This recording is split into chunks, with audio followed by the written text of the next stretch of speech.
Hi, it's Cable X. Today's date is the 31st of July 2023, and as you can see, this stream is going to be about a topic that's not often discussed very much because I don't think enough people have heard of it. It's called it's the Communitarianism agenda. So I'm going to give you a definition of what it is. A philosophy that emphasizes the connection between the individual and the community. Its overriding philosophy is based upon the belief that a person's social identity and personality are largely merged by the community relationships. A small degree of development being placed on individualism. What it basically is saying is, forget about what a single person thinks. It's all about what the community thinks. It's a bit like all the different ideologies we've come across: fascism, communism, totalitarianism, collectivism. It's all of these different ideologies. A kind of group kind of thing where you got to go along what the group says, but you can't always challenge what they say. And the architect of this kind of policy, if I can find him, alright, the architect is this man here who died last year. Yeah, was it last year? This man here, Amitai Esoni. He was born in Israel but went to America. He fought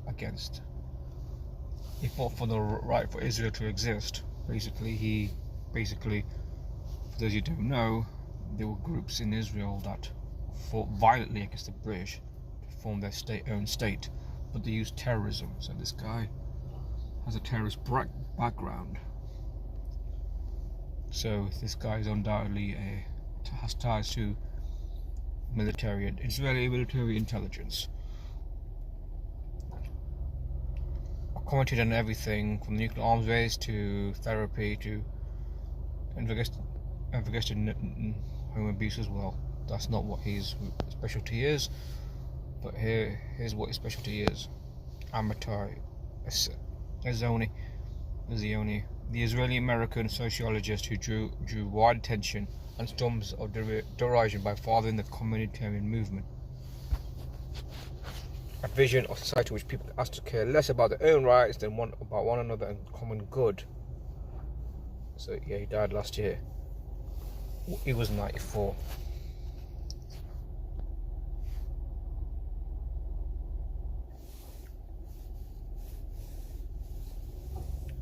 So here, I'm going to read all that, just to...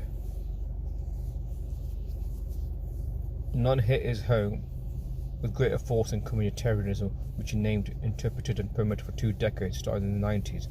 It was not novel. Liberals and conservatives have debated an unnamed middle ground for decades, but it captured imaginations with its sermonizing political rhetoric and dashes of old-fashioned needlepoint virtues. Yes, I mentioned here, communitarianism was emphasis on community, not the individual. Advocates of civil liberties, liberal advocates of civil liberties and welfare rights on one hand, and conservative champions of laissez-faire economics and tradition on the other. It never became a mainstream political movement. Well,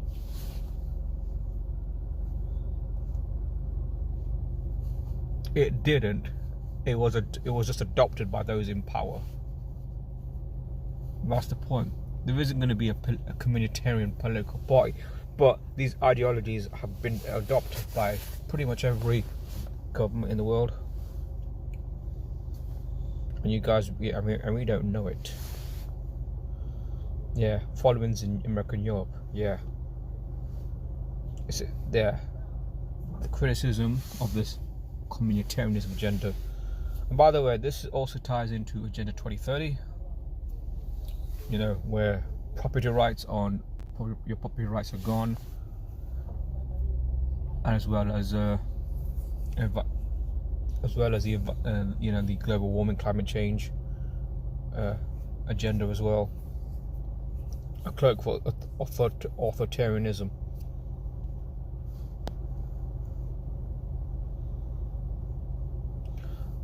This is what someone wrote in '97. A suspicion of charlatanism hangs over Esoni. says from the New Statesman. It's a measure of extraordinary success. His Communitarianism, founded in 1990 by a handful of academics, has grown into a body of works of attitudes. They have inserted themselves everywhere in the policy of debates of the US, the UK, and more widely, and achieved for certainly the status of a modern seer.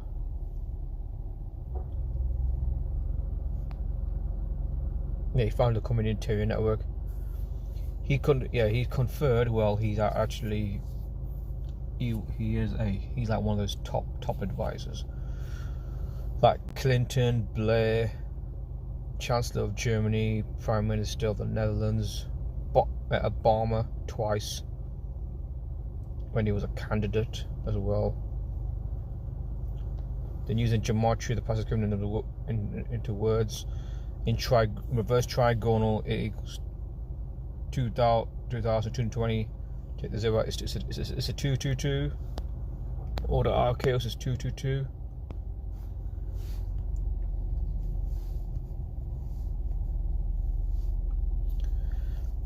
While I'm still on, I will play some videos because they will undoubtedly give you a grip, give you an idea of what these guys think. This is from a channel called No Race. He's highlighted this as well.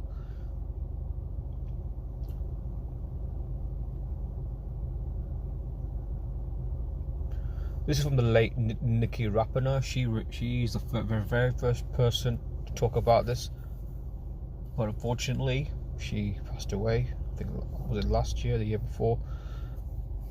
Unfortunately, which was sad, really. She has a daughter that does the thing that she talks about.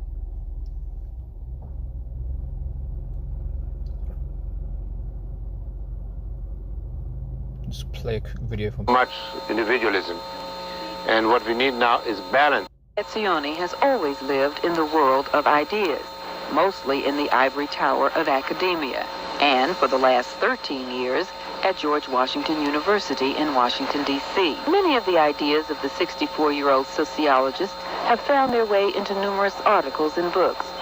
But Professor Etzioni's latest and perhaps most ambitious work is aimed at creating a movement.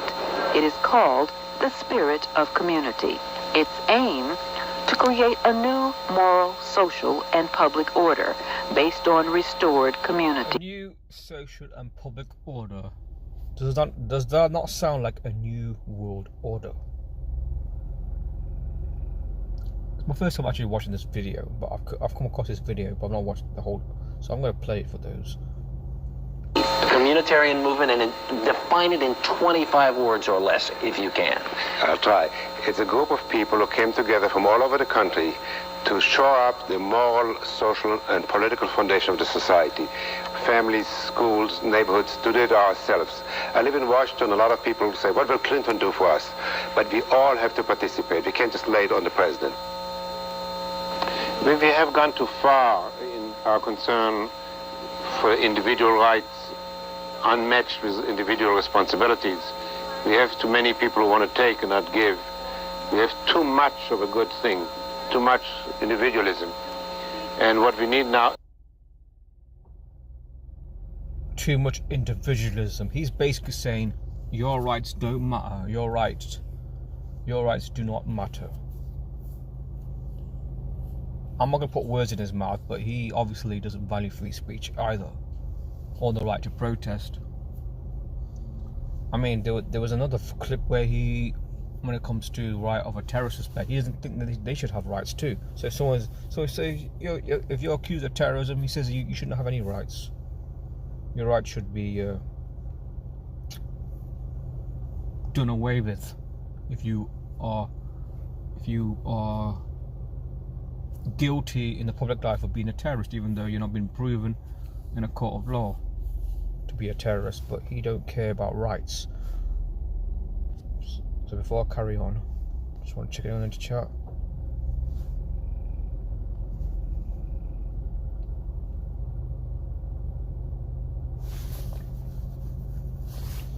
I'll carry on. Is balance that, this concern for neighborhoods, for family, above all for the moral order. When a child is born, they have no values. They have no moral commitments. Somebody has to take each new generation and introduce them to the values of the community. Now, later they may rebel and change them, but first somebody has to introduce them to them. Well, about half our families, by my calculations, that no longer happens because they are too busy making a living, and not out of their fault, economic pressures and such. They're not there, either not there physically or not there psychologically. Then these kids come to school, there's already a problem. The schools say, we cannot engage in character education. We are overwhelmed as it is, just keeping a law and order, just teaching English. Now they graduate, and half of them never had the kind of personality formed which you need to be a civil and productive member of society.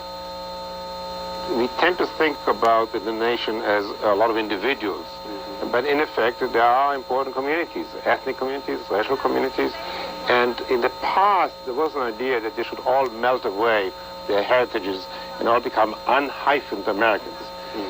We don't think that's necessary. I think it's perfectly right for Irish, Polish, whatever Americans to keep their dances, their cuisines. In fact, it enriches the country, as long as they accept that there's a certain bond we all share. And that's our slogan is pluralism within unity. Now, what are these values we all need to agree on? Is first of all the democratic form of government, the Bill of Rights, and mutual tolerance. Don't ask what your country or your society or your community should do for you. Ask what you can do for the future we all share.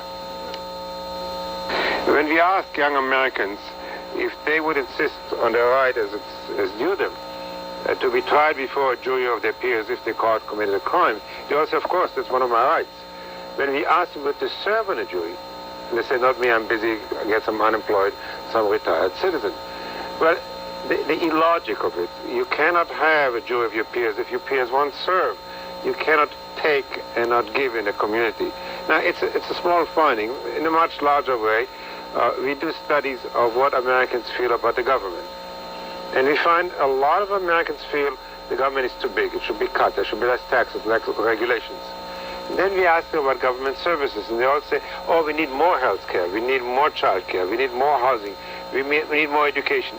And you put them next to each other and you see the illogic of it, aside from the indecency of it, that you want to take and you don't want to give. Who's going to pay for it?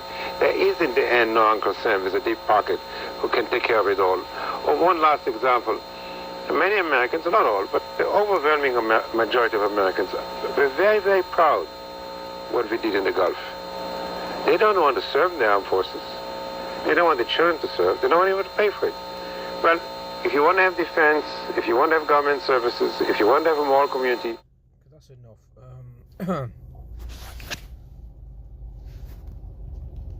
So that's our idea. Yeah.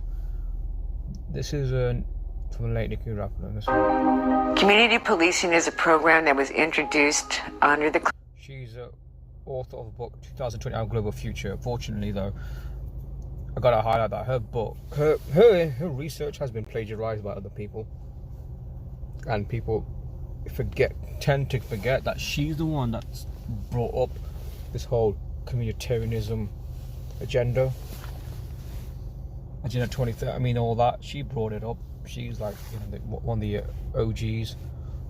She brought it up. So she's where I mean, if you can find, I mean, there are some videos of her. So I'm gonna play this one.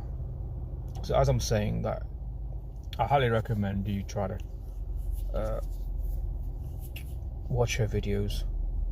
Clinton administration. It was authorized and funded under the Violent Crime Act of 1994. Community policing is a theory that individual rights have broke down the moral fiber of society. It's a hodgepodge of every ideology and every religion on the planet, pretty much. There's a piece of everything in there. They're trying to make it a fair and a just world for everyone, but for no one in particular. And basically what the law does at the national and international level is protect global trading rights over national and local businesses, And at the local level, communitarian law balances the rights of the individuals against the rights of the community at large. The new police are targeting average people. First, they're targeted in the meetings by the local stakeholders that'll come. They'll invite the citizens to come in and identify the problems in the neighborhood or how they're going to build a better community. It's all tied into rebuilding community. It's the same MO in Iraq as it is in the United States. A small group of paid facilitators, professional advisors come to the community and they start holding what they call either stakeholder meetings or visionings, and they want to talk about the future, and they want everyone at the meetings to help them identify the values that they'd like to maintain in the community and what the standards are in the community. And in these meetings, they also ask people to identify problems in the neighborhood, and so this is your opportunity, if you're that kind of a person, to go in and talk about that neighbor down the street that is always working on his car, or he's got a loud motorcycle that his friends are always coming over at 2 o'clock in the morning. I've heard a lot of different petty little neighborhood complaints come up in these meetings, and then they go from that point to maybe they need to investigate this person, investigate their friends a little bit more. I kind of narrowed it down to you're either an asset or you're a problem. And then if you're identified as an asset, then they'll have your specific skills and abilities. They have interviews that were designed by Jody Kurtzman and John McKnight at Northwestern University, Evanston, Illinois. It's an 11-page interview of questions, very in-depth questions, whether you know how to bathe a 6-month-old baby, if you can take care of elderly people, can you cook, can you sew, can you clean, can you vacuum, can you wash windows. It's very detailed. It also has your fraternal and political affiliations, your personal information, your home address, your age, any dreams or desires you might have about starting a business. It's very detailed. That is part of the database. They've got numerous ways of gathering the data. It's been a top priority since, the 92 Declaration at Rio came out. You'll have absolutely no private feelings, no private thoughts, no private hopes, no private dreams. Yeah, this is years ago. And are we not seeing this unravel now? Yeah, your thoughts and your opinions are no longer your thoughts anymore. They're just gonna be undermined.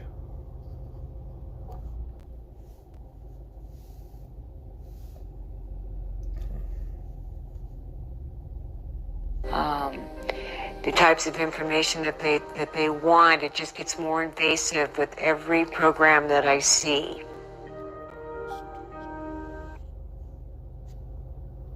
I'm not sure how the subtitle came on. I don't think I'll put it on.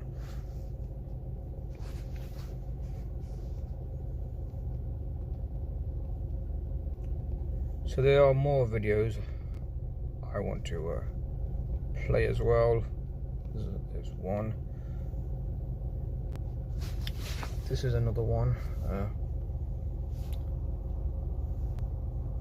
Actually, I'm going to copy this link and put in the description.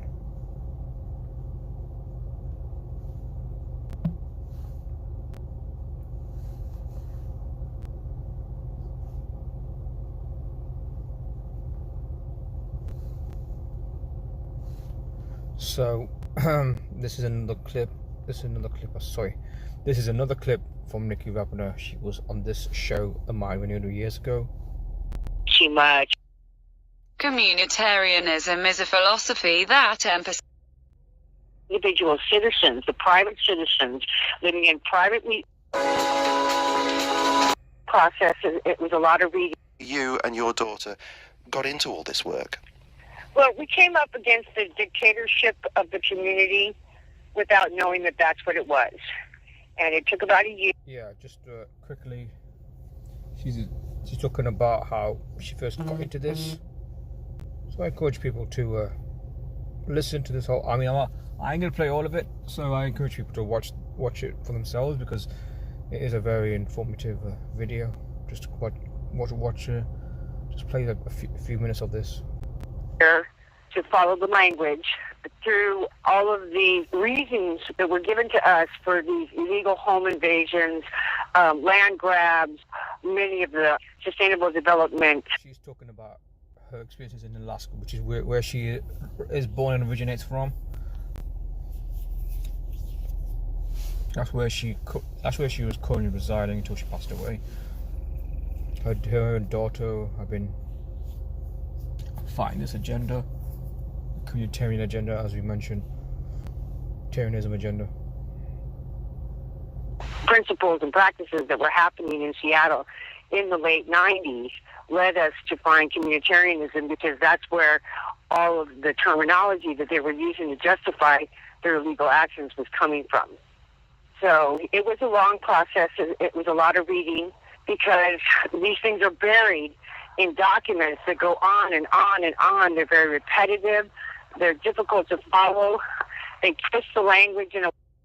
Yeah, she's been, investigating this agenda, communitarianism agenda, and reading the documents that they produced. And she says, by her own admission, they're hard to read, and they are hard to read because most people don't read anyway. So when you've got people like her that have read it, have thoroughly read it, you have to at least applaud it, because they doing the research that most people are not able to do, except for people like you and I, who really want to know what's really going on. It makes it all sound very benign. So it was difficult then, and it's difficult now, to get people to understand that basic terms that they use, just like the word community, doesn't mean what I thought it meant. Every time they used the word community, I thought they meant me too. But I lived in that community, and it took a long time to realize that when they say community, they mean themselves. Okay, can we go back to the very first base with this? Because you say that you were in Seattle at the time, and you found yourself in a situation where you were asking questions about what was going on locally. Can you tell us what was actually happening? Well, there was a plan for a proposed light link rail from shopping mall to shopping mall, which didn't make any sense at all, because it's Boeing and Microsoft country, and people commute for an hour and a half to 2 hours a day down there, so they always needed some kind of speed rail. And when I was a kid in the 60s, they called it a speed train. And then by the 90s, it was called light link rail. And it's this really slow little train that goes up through all the old neighborhoods, took out all of the urban blight, which is what they were calling it, and they confiscated lots of property under this plan. And my landlord in North Seattle, on Northeast 65th Street and 15th, which is the second busiest intersection in the north side, owned somewhere between 50 and 70 properties, because he had always planned on working with the developers when the time came to develop that part of Seattle. And my involvement started by him telling me that the city was trying to axe him out of the plan, steal his property, and develop it their own way. So it wasn't even about any of the things that I work on now. I offered to help and just find out, see if I could get evidence for him of this, because I didn't believe him, okay? I told him, this is America. The government doesn't steal land from anyone. You're overreacting. Well, the truth was he wasn't overreacting.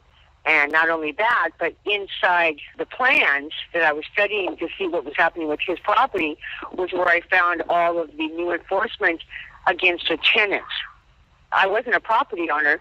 I was a renter. And to see so many of the things that were going to happen to us as his tenants. Hi, Narina.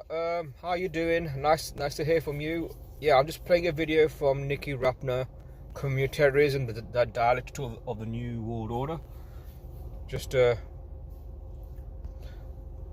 because, I don't know if you're familiar with this term, communitarianism, Narina. I don't know if you are, but this is what the topic is in this video. Just quick play it. And how we were used was what led me to communitarianism. So was this new rules and regulations that were coming into play that were changing the way in which development was taking place? Yes, they needed to know everything about everyone who lived there. So there was a big database that they were setting up. It was called 2020 by HUD. That was the community data software that they put out in the 80s, late 80s. Yeah, thanks for that. I feel like it's not something most people know about. They might know about chemtrails, geoengineering, 9/11, all these other things, but not this particular topic, communitarianism, because it's such a... I think maybe what it is that people don't understand this word and term, and I don't understand it either for many years. I didn't understand it. Maybe not many years, but when I first came across it, I was like, what the hell is this? So people like her and the late Alan Watt from Canada, they spoke about it in broad length, and it's not what it says it is. It's not a positive term. And then there was the Compass program under the Department of Justice that was promoted by the Office of Community-Oriented Policing, which is an international policing program that's been adopted in pretty much every Western country now. And they claim that they have to control all the property, they have to control all the people to make it a safe and healthy neighborhood. And so when you were investigating this, did you actually come across the term communitarian, or was this something that you found out sometime afterwards and then thought to yourself, yes, that's what I was investigating? Did you come across that term at the time? No, I didn't. It was through the answers I was getting from the Department of Neighborhood. Basically what I was doing was looking up the words they were using. Quality of life. Well, it sounded nice, but I didn't know what it meant, and they couldn't tell me. And they kept saying it's a livability issue. Well, I don't know what that means either. So those words are what led me to Etzioni. And then once I found Amitai Etzioni in the Communitarian Network, then I could see his books on people's desks and on their shelves. So many of the players in Seattle had read his books, were using his terminology, had put it inside the Roosevelt Neighborhood Plan, which is what we were under. Once I found Etzioni in the Communitarian Network, at least I could see the philosophy behind the actions. So it was through that investigation that you came across these words, and then it was those words that led you to the source. Amitai Etzioni. He founded the Communitarian Network right around the time that Clinton was elected, and Blair. He was the guru to Tony Blair, and then there was Schroeder in Germany, was another one that was promoting it at the same time. I certainly want to come back to this man a little bit later, but I think we first of all need to pin down as best we can what communitarianism is, and that's not going to be easy, as I said at the beginning of the interview. From looking at the two books which you sent to me, 2020 Our Common Destiny and the Anti-Communitarian Manifesto, which you've written with your daughter, the impression that I come away with is that communitarianism is a philosophy. It's a kind of theory as to how to bring about change, but it's also a practice, a practical way of bringing about change. So can you give us more of an idea as to what communitarianism is and how it actually works in the world? Well, from everything that I can find about it, it's a parasite philosophy, and it's a parasite religion, and it absorbs everything that's already in existence. So communitarianism, to them, is the overall bigger philosophy, more moral, more ethical than anything else that's ever existed, because it combines every philosophy and religion on the planet. That's why it's so hard to explain. It's permeated every political party.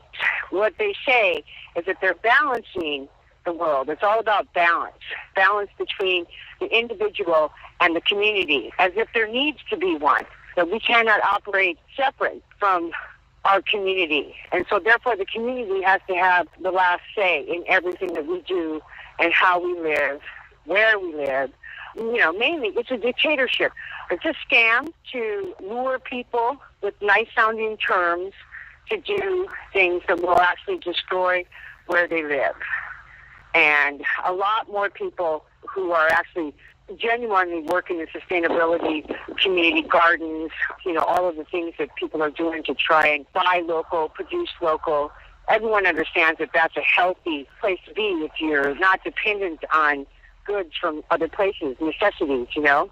There's been a global movement of people taking back their local resources and control over their local environment. So what they've done is jumped on that.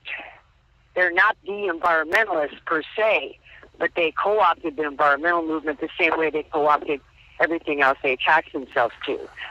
Yeah. I see there's 4 people in the chat. I would love if you guys would message me, so I know who's watching, because I can't really. I can only know who's watching unless I can see. Yeah, if you've been hearing that, this agenda, communitarianism agenda, infested everywhere, and now this is something I wanted to show here. This book, actually, it was hot. I might actually get this somehow. It is on for sale, but I can't remember what website. But okay, just trying to find a page to look on.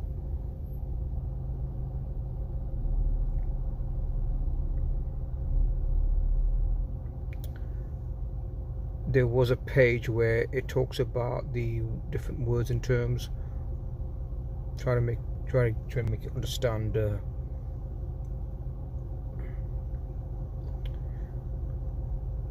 what they are saying. Oh, come on, where is it? What page was it on?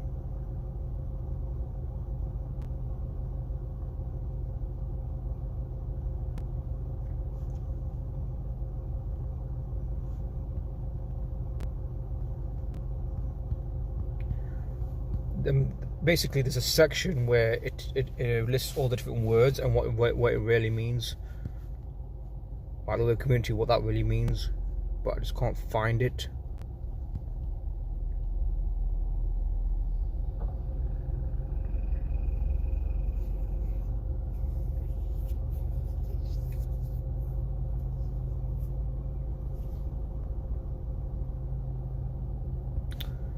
I can't find it, man. It's just where is it, man?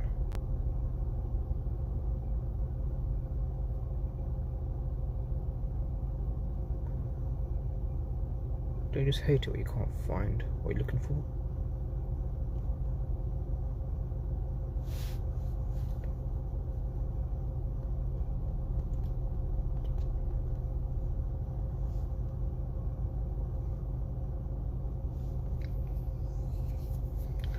Okay, this is interesting. Big Mother's double-tongued dictionary. Abandoned, prime, private, undeveloped property, coveted by communitarians and local public-private partnerships that can be used to describe the owners. Abatement, communitarian concept that expands U.S. eminent domain laws to include using a more reason for assuming the public has a responsibility to control all private land for the future, especially used to obtain valuable property not for sale. Assets, individual skills, abilities, and attributes and capacities. The World Bank uses the term hidden human assets to describe underutilized skills and abilities. Bill of Rights, an outdated nationalist document, a barrier to global justice. Did you hear that? They call the Bill of Rights an outdated document, even though it is a foundation of U.S. law, as it were.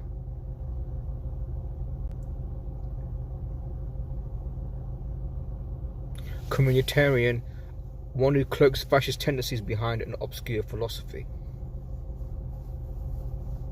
Community assets, World Bank term for the total worth of human resources owned by bank institutions in global collectives. Community government, unelected appointed members of newly formed community councils and communities designed to change America's laws under Bill of Rights by balancing U.S. rights against the rights of the community. conspiracy theory. British imperialist theory used to discount factual and reasonable objections to the one world councils and despotic laws and programs. Legal contract between people in free societies, a format for hiring government servants, not only mentioned by nationalists and crazy people in radical free fighter militias. See what they're doing here.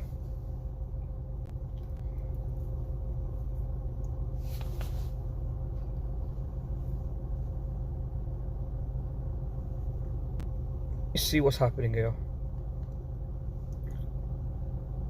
They've got their own definition of what, they've got their own kind of definition of what they really mean.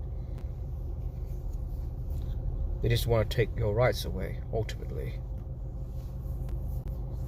So you know what? I gotta go. I wasn't supposed to be on this for long, but I'm gonna go now. So thanks for joining me, and Rita and everyone else. See you guys soon.